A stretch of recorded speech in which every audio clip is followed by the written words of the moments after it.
Absolutely Talks, empowering talent for global careers. Brought to you by Absolutely French, presented by Armel Perben.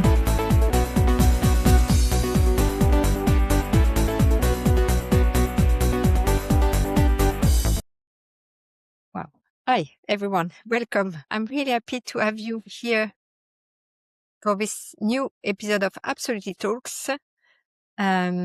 So it's a live LinkedIn. It's interactive. So if you have any question during the interview, please write in the comment so we could answer at the end. So for those who don't know me, I'm Armel Perben, founder of Absolutely French in Paris, and we open in New York in September.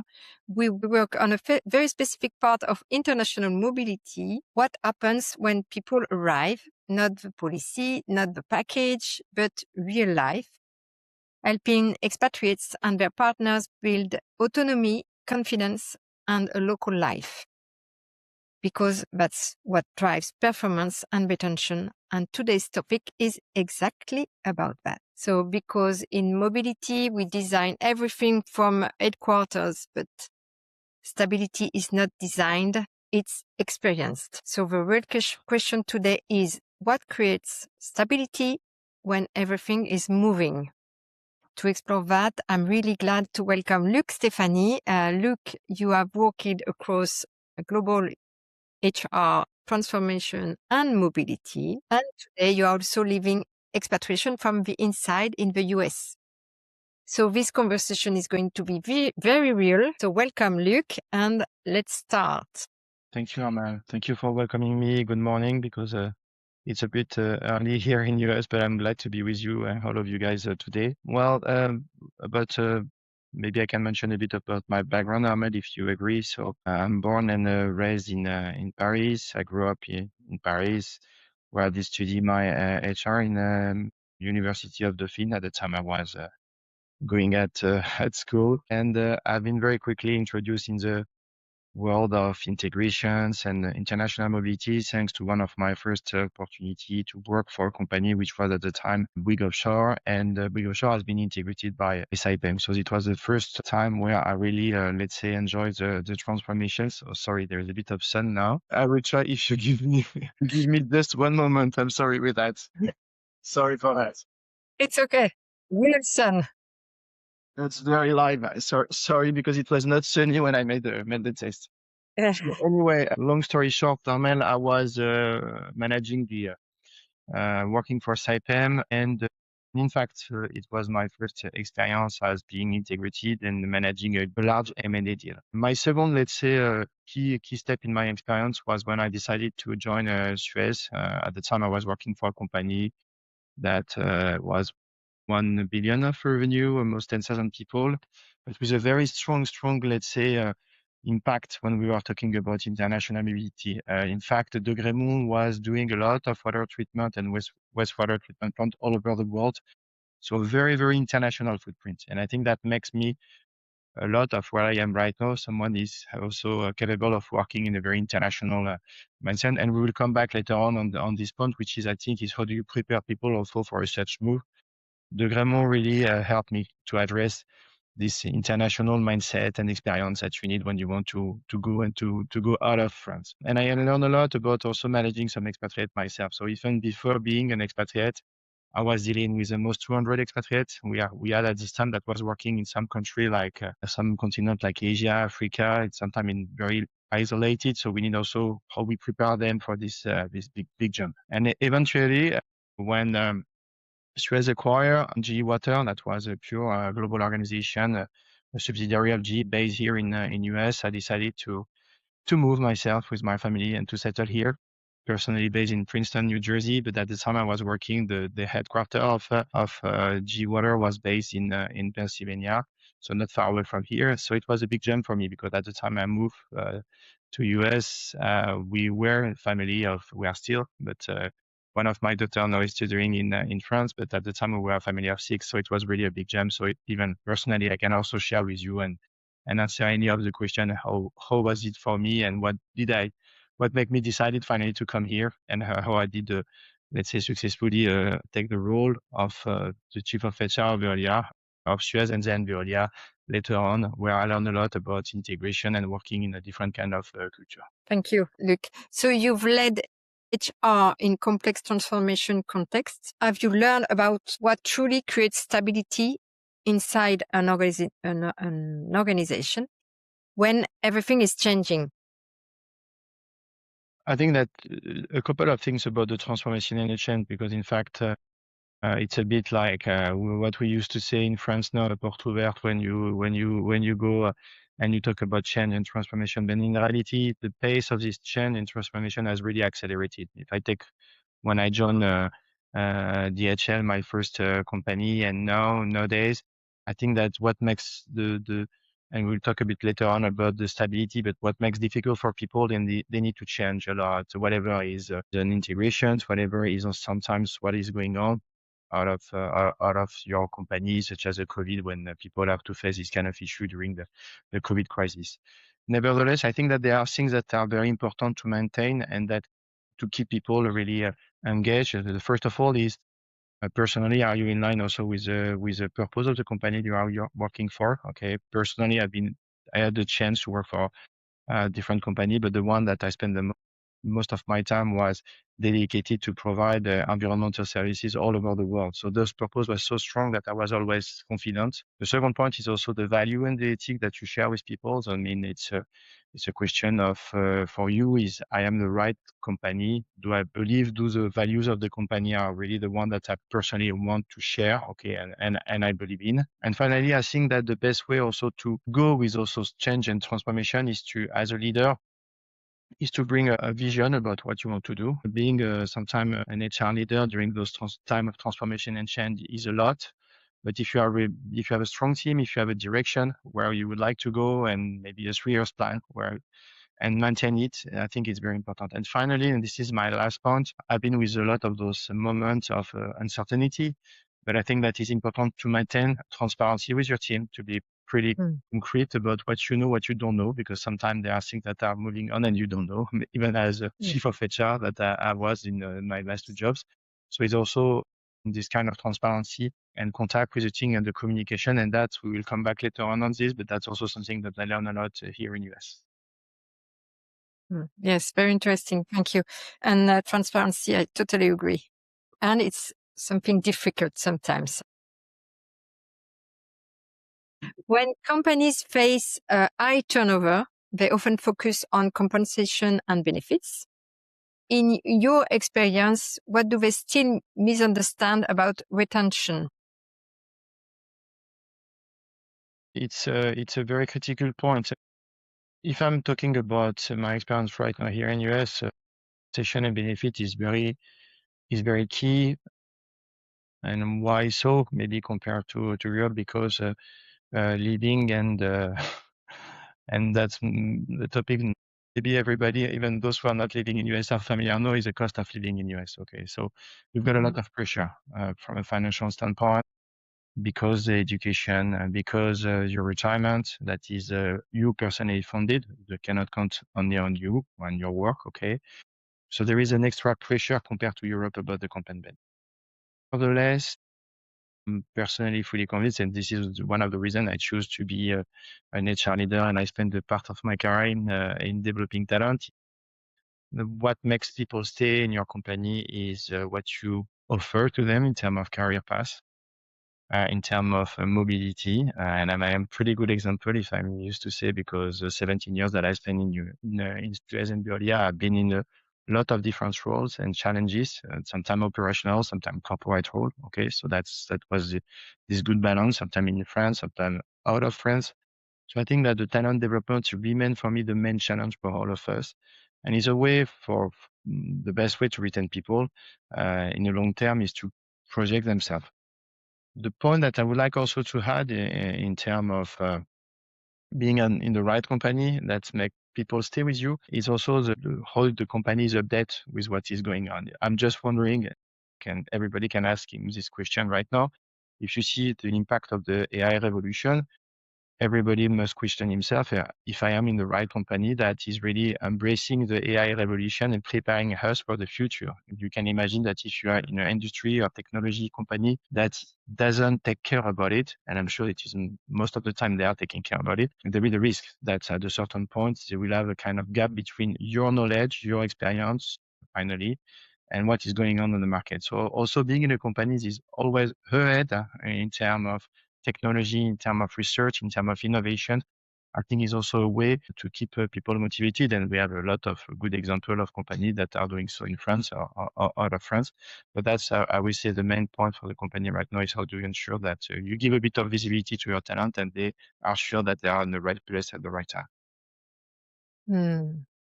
Alors, you mentioned trust, stability, the ability to project oneself into the future. Why are these elements so critical for keeping people engaged? Because you need to be coherent sometimes between the message of the company and there is a bit, if I may say, lead in by example, even I'm not crazy of this word, but I think that there is. Okay, so I will give you just one concrete example. I've been working for Suez 15 years and then Veolia 2.5 years.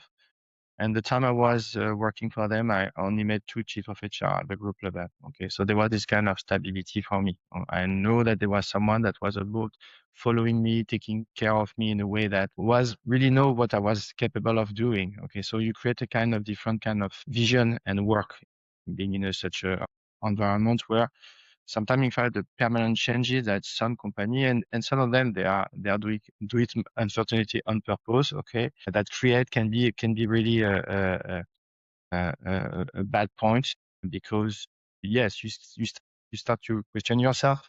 As previously we were talking about the retention and the lack of stability can really make you change your mind about other opportunities. So I think that in general, if you create this kind of trust and confidence and long-term visions in your company, and that's, if I may say, it's really a kind of thing that European organization even compare sometimes with US organization are capable of doing in a way that sometimes US companies have a very short-term vision in managing priorities and people due to the financial also pressure that they receive from the market, where sometimes your European organization are more mid long term. Okay, so they create a different kind of condition for you to stay with them. Okay, and that's really an advantage. I think that sometimes even here when I was working for Suez, I was in Veolia, I was promoting to potential candidates is this kind of stability and long term vision. So it's like a cultural difference between management. Again, there is a lot of things that I like working in US, so don't get me wrong. But and we will come back to that later on. In fact, sometimes there is a very, very short-term visions pressure that can be also explained due to the performance of the company, and that's also coming from the financial and the power of some fund and private equity that make a lot of pressure. And I don't say that it is wrong. I say it's just a different. It's another way of doing things. So yeah, but interesting. Very interesting. Okay, so you have managed international mobility for many years. Beyond the technical expertise, what makes someone truly ready for an international assignment? And I think you can answer. Well, my first point when I'm talking about this, we are never ready. There is a lot of things that we can do, and normally you help also some of those companies to prepare. So to this specific moment, there is a lot we can do, but at a certain point, you are not always fully prepared to the challenge that you will need when you will move. The first point that I would like to mention that as a cheerleader, when I was working for Suez, we have a really and I think we were a bit like ahead in terms of international media. We have a specific team dedicated that was supporting all the entities of Suez that need to send people out of France or even not, because we are, as a French perspective, we mention a lot France, but sometimes it was just someone from Brazil that was going to US. So how you support him in moving people from all over the world to a different subsidiary of the group. So this department that we call at the time Signer Expat was doing a lot in terms of supporting. So when I was coming to them, they bring at the beginning where I was not yet an expert. I'm just wondering if you can be an expert of international mobility because it's very complicated. But at the time, knowing that you have the back of and the support of the team was super important. So they will give you a lot of direction. After my role as a leader, it was also to ensure that the people, they were ready to go abroad. And I will mention that when I was meeting with those people, I was focusing on a couple of things: is their motivation and their willing, and they are sometimes very different. Sometimes some of the people, they want to be abroad because they don't want to come back in France, especially those who, I've got some examples, especially those who, for instance, was living out of Paris before leaving, and now they say, oh, if I have to come back in Paris, it will be a nightmare. I don't want to live there. Okay. So I don't say that it's good and bad, but it could be a motivation. Sometimes it's, you want to discover the world. Okay. Sometimes it's also because in terms of career, I think that this move will make me even a stronger potential for the company later on. Okay, so there is different kind of motivation, but you need to assess it, because if you don't, and assess doesn't mean you need to talk about it. You need to address it to better understand. Okay, because the transparency must be, and in the discussion must be very strong. And finally, there is a time when you talk about the condition, and that must be clear, that must be written, okay, that must be explained. And it was the case when I was working with Suez. We tried to reduce the bad surprise when people was finally moving to Sri Lanka and discovering that the country was completely different. So we try to minimize, but there is still a risk, and that the risk is from an employer perspective, but also from an employee perspective. So if the employee that is going abroad is not ready to compromise with this risk, that's where sometimes we have a problem. So you cannot control everything. So we try to do the best to limit the risk, but there is a risk. Okay. And what about the spouse, the expat partner? So, I mean, they are part of the deal. It's a family project. So sometimes people are going alone. Sometimes they are going, they are going with their partners, whatever you call it, but with their family, with their kids. In fact, it must be clear. So it's not, oh, you can find a job easily in US. Okay. Yes, you can find a job in US, but it takes time. You go to a process. You need to be patient. If it depends on your skill. If you are working, for instance, in some industry, it can go very quickly, because imagine you are working as an expert or search, when you make some innovation in such topic like pharmaceutical, where I'm living in New Jersey, with a bit of the Silicon Valley of the pharmaceutical. If you have a specific expertise and you are following your husband or your wife that are coming here, of course you can find a job. I mean, it's possible, but that's kind of discussion that they have to be transparent, because sometimes some people, especially in some country where you have some difficulty to move people, you will oversell things. Okay. And that's where the problem will start, when once people, they discover the reality of where they are going, you have a gap. I will say that, for instance, something that must be very clear in US is the cost of living. The cost of living is crazy. Okay. So if you are going with an expatriate package, the cost of living must be included in your package in a way that you will go with a COLA. Okay. And you will make some calculation. But if it is not the case, and you go in a kind of local plus contract, if we give you as a beginning $150,000, you can say, wow, it's a big amount of money. Well, but in US, when you need to leave, you need to put money for your education, you need to take care about your retirement.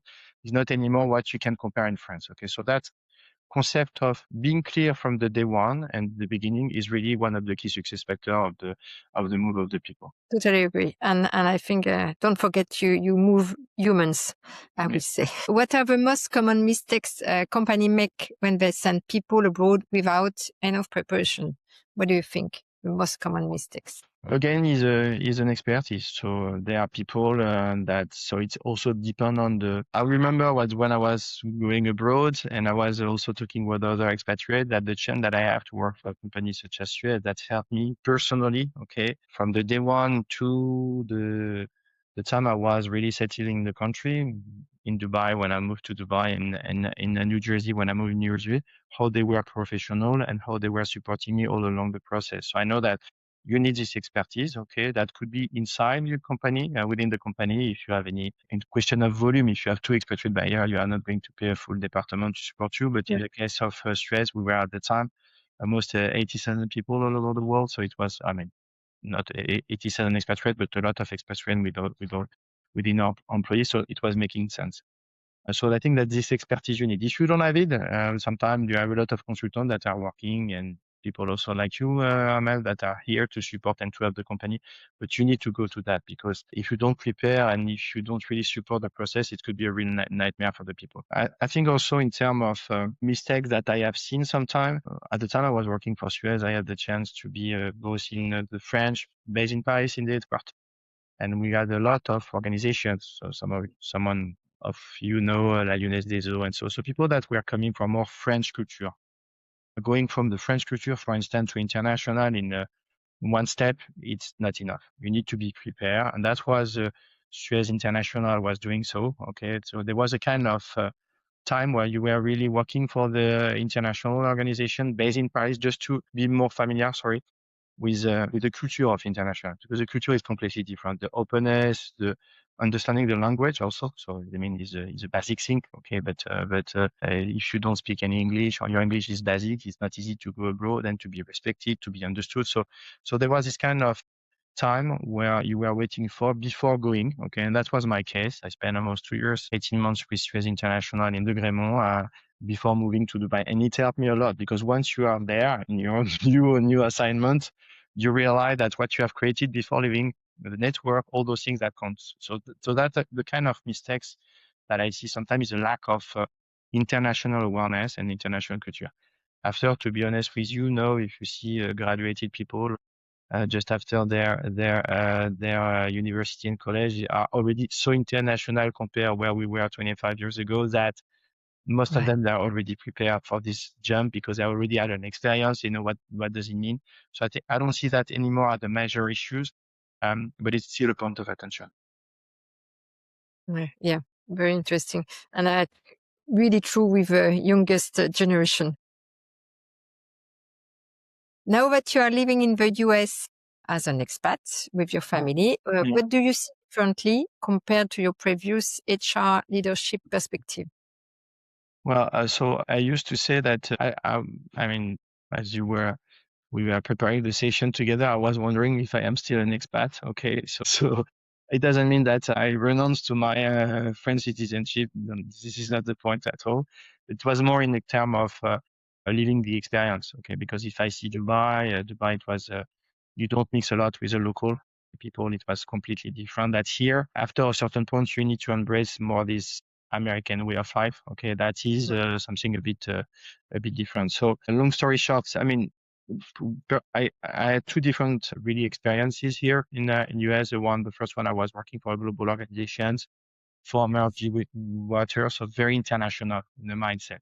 So when I was going there was a lot of people that grew up out of US, a lot of leader that was more with this international mindset that I know when I was working for Suez, because Suez was a bit the same culture. Okay. When I shifted to Veolia, the market was only North America. So I was not anymore this global HR leader. I was more the chief of HR of Veolia in North America, and with a different approach. Okay. It's a different US. So that's also something we need to understand in terms of culture. We see US sometimes through those big organization, big corporate, and when you go and you live here, you see also other aspects of the life and of the way an organization is running and executing every day. This is my first comment, that there is different US, okay, and that's important. So we already discussed a bit of that, Amel, but it's not only a country; it's a continent of 50 states. So you can find a lot of even cultural approach. I think that what I learned more recently. So my first year, said 6 years when I was working, all my life was focusing on delivering those two integration that where I was involved. So I was more seeing the leadership here as my life here as through my personal professional experience. And what I notice is the commitment in the engagement in general of the team that is very strong in US. Okay, people are already ready to go ahead, to go on. So that's something that I really notice.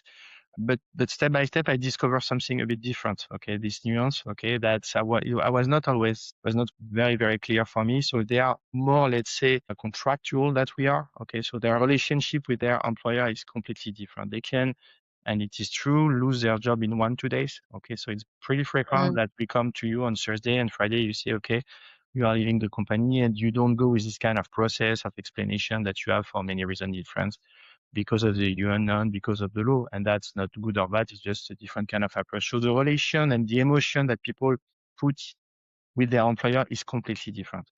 And in fact, the point also that I noticed that based on my experience again, is that people not expected to socialize within the job, within your work. Okay. So you go, you do your work, you are committing, engaged, but this is not your social life. Social life is never mixing with your professional life. Well, it could be a bit different, if I may say, based on my experience in France, and especially when I started my first job in DHL, where we were going sometimes out of the work to make to have some party, to spend some time all together, to go even to become friends. This is not my experience here. I think there is a bit of silo between your social life and your personal life.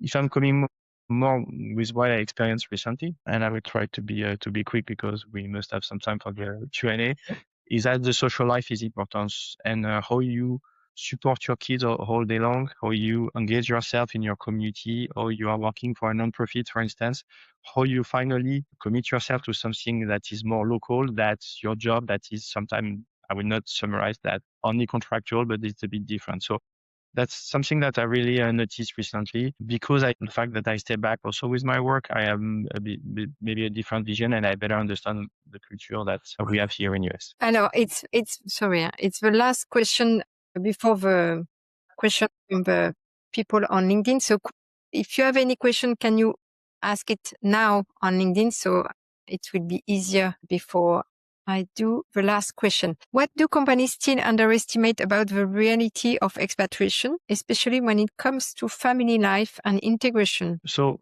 what sometimes we underestimate is that the link when you are expatriate is completely different.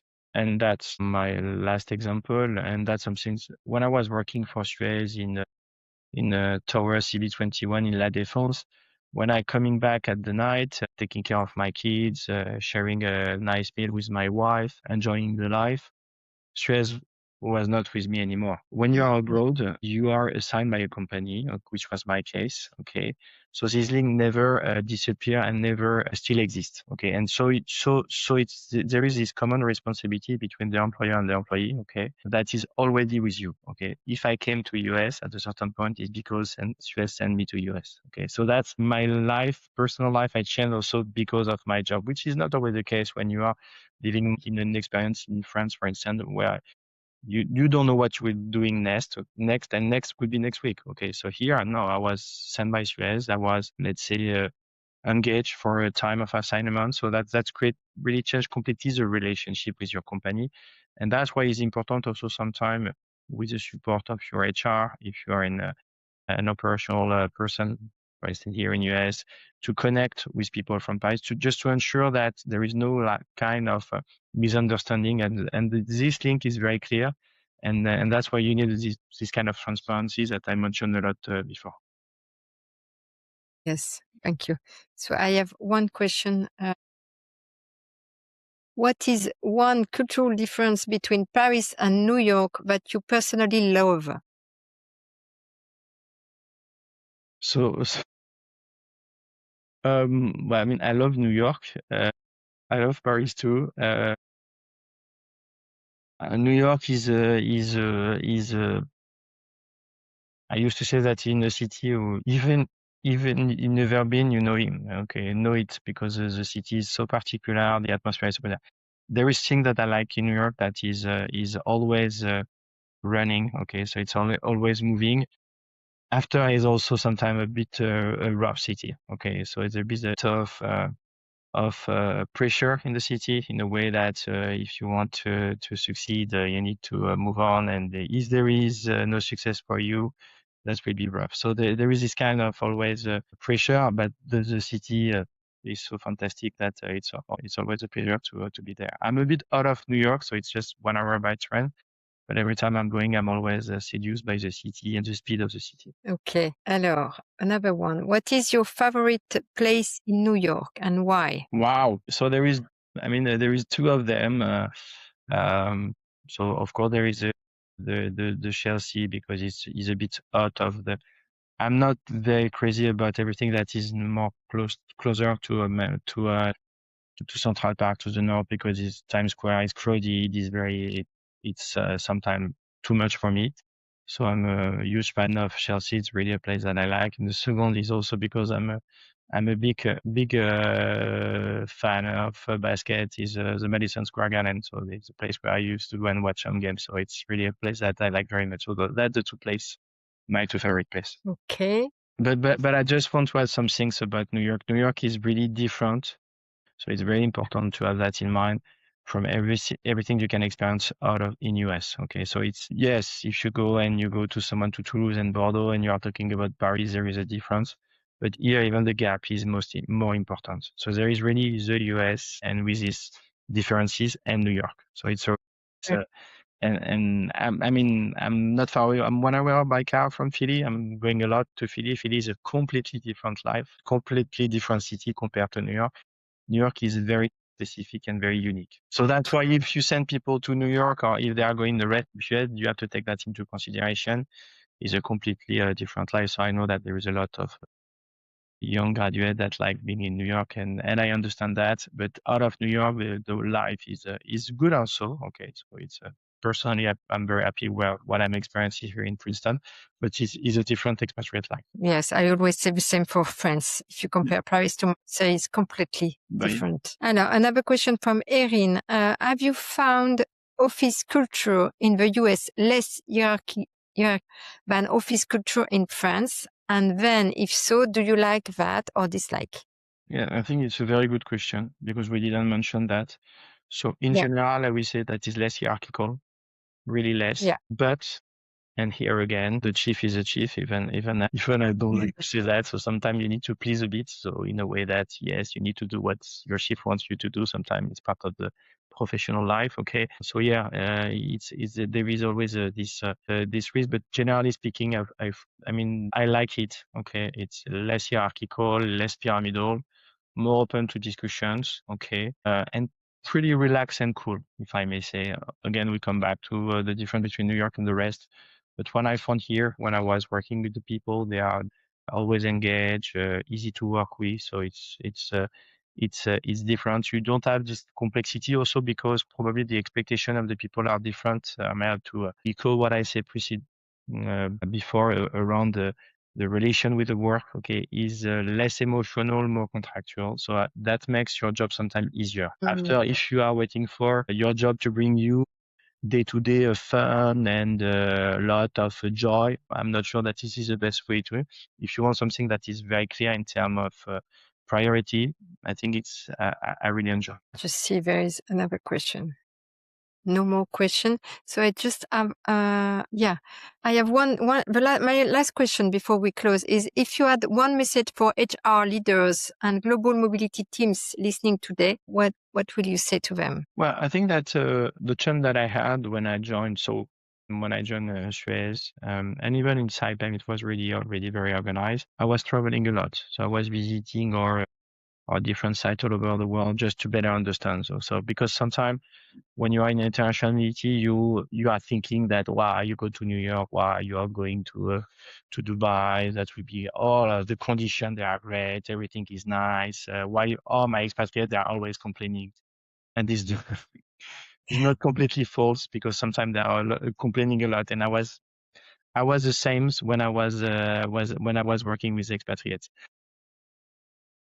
But you are sometimes far about the reality. What is the reality? Okay, so the chance when I joined Suez that I was traveling a lot in our sites. Some of the construction sites we were doing at this time was far away from the center of the downtown of the city. It was isolated. The conditions they were, people they were working 6 days a week, sometimes 6 days a week, sometimes, especially in Dubai because construction is 6 days a week. So you have a bit of better understanding when you have the chance. So travel, understand also.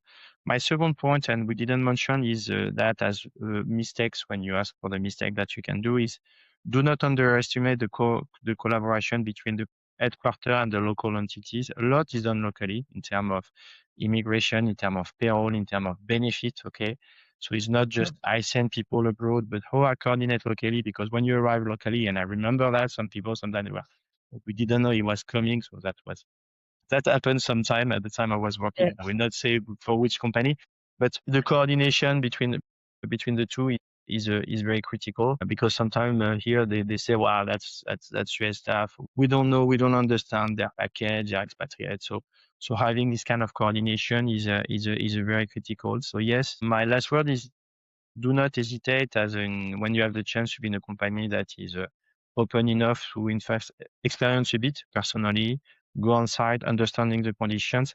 And especially right now with the cost of living going very quickly, changing and moving on very quickly, be update. Okay. Because if I can tell you, for those who have expatriated in US, if they are complaining right now about the condition, they can do, because price of living is increasing crazily on the last month. So it's very important to be completely updated. Yes, thank you. Very interesting and very good to have you speaking about US, because you are in US now and it's 7, something like this. So thank you to be with us, Luc. Thank you for welcoming me. If anyone has question around your network and the people, and if I can help them, I'm always glad to share some time and to support, especially for those who have any interest to join US and to move to US. They can, they've got everything on my LinkedIn, so they can, do not hesitate to message me, and I will try to answer to you. Thank you. Thank you so much. So, and thank you everyone to listen to us. So you will find this talk on YouTube and all podcast platforms. And our next Absolutely Talks will take place on Friday, 5 June at 1 p.m. Paris time. Same format, live interactive. So come with your question. And just to end, you move people across the world, and don't forget you are moving 2 talents, the assignee and the spouse.